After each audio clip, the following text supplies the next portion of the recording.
Hello. The purpose of this video is to walk through very generally the documents required when you go to apply for a loan modification or a repayment plan or some sort of loss mitigation option to keep the home. After I just kind of go through these documents generally, there will be, or there already is, additional videos posted about each of the documents individually. You can really speed up the review time and avoid a lot of kind of issues with the documents if you follow the instructions really carefully and audit your document package to make sure it looks good the first time you send it in. So if you're watching this video, also make sure that you go through and you watch each individual video about the document so you get some tips and tricks there. And then also please remember that this is all general. Every investor, every servicer has kind of different guidelines. And so this is just meant to kind of assist in the best way possible, kind of getting you going on submitting your loan modification package. So depending on your particular situation, the state that you live in, the bank that you have, you might be required to submit more items or less items, but this is just generally kind of what the financial package looks like when you go to apply to stay in your home. So the banks typically want 2 years of your most recent tax returns. What that means is whatever year you're in, if you haven't filed for that year yet, they want the 2 previous years. Make sure that if you have not filed for one of those years, you write a letter of explanation that says, I have not filed taxes for this year. It's pretty simple to just leave it at that. You don't really need to explain why you didn't file unless the bank asks further questions, but you want to submit something for the previous 2 years. If you do have tax returns, make sure that the tax returns have a signature and a date and wet signed by you, wet meaning with a pen, on the signature lines of both tax returns and a date. Oftentimes there's a phone number section for you to fill in your phone number. Make sure those fields are filled in so that your tax returns can quickly make it through the review process. Lenders will want to see bank statements. You know how you can go online and kind of print your transaction histories? That's not acceptable. What the lenders are looking for are your official bank statements. They usually come out at the end of whatever your month is. It will have your name, your full account number, and they're typically multiple pages long. And what the lenders are looking for during a modification review are 60 days, usually, sometimes 90 if it's FHA, but typically 60 days of the most recent bank statements. And so you have to figure out what day you're in, and then you have to look back for the last 60-day period. And you need to send in every single page. A lot of times bank statements end with a page that says this page is left intentionally blank. You need to include that page as well. So make sure when you're sending in your bank statements that you're not just printing your transaction histories, you're sending 60 days full bank statements. The other thing to quickly note here is all accounts. So you want to make sure that you're sending in bank statements for every account that you have open. The lender will be able to see your open bank accounts when they pull your credit report. So you want to kind of expedite the time frame by sending 60 days bank statements for all accounts. And again, if you want more information about what you should be looking for on these before you submit them, go to the bank statement video. This is just to generally run through what the package looks like. And then we come to the income verification. So as you guys know, people receive income in all different sorts of ways. The 2 most common income verification sources to submit would be pay stubs, or if you're self-employed, a profit and loss statement.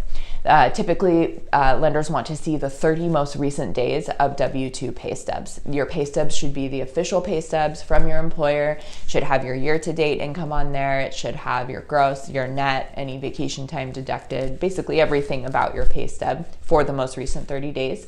If you're submitting a profit and loss for self-employment, the general rule is that the banks want to see 90 days. Now, if you're a self-employed profit and loss person, make sure you watch the video about profit and loss income because there are some things to consider when you're submitting a profit and loss. And depending on what you have going on, you might want to submit for a longer time period. But this is just, again, general.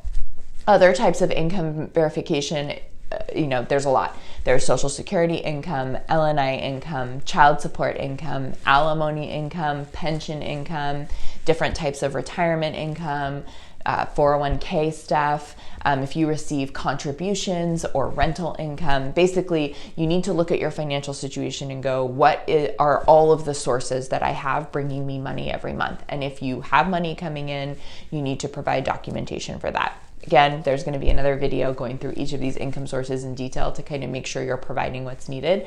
But part of the general loan modification package is verification of income. We've got a 4506T form. This is a form that the servicer, your bank, sends to the IRS to ask them to verify your tax information. It needs to be filled out in a very particular way. So the video on the 4506T form is important to watch, but this should really be included in all of your modification package submissions. And then they want to see a household expense sheet. I'm going to go through a sample one. Each lender has kind of different formats, but basically they want to see a list of the expenses going out of the household. So, right, they're looking at what's coming in with your income verification, and then they're also looking at what's going out with your household expenses. Before you send in your expense sheet, you do want to pay attention to kind of what you're presenting and how you're presenting it to make sure it's accurate and to make sure, you know, you're setting yourself up for the best chance at whatever it is that you're wanting. So there is going to be some more information in that video. But the household expense sheet should be part of every package that you send in, and it should be filled out, you know, with the expenses you have going out. And then, of course, there's a hardship letter. There are already some videos posted about how to write the best hardship letter and format it correctly. But when you apply for a loan modification or a repayment plan or any real sort of loss mitigation request, you do need to tell the bank what happened to you, why you defaulted, and kind of what you're looking for.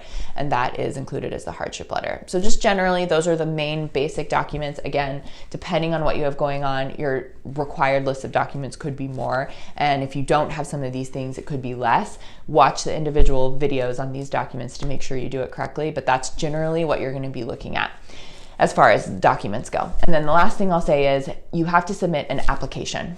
So most servicers, banks, have their own loan modification application form.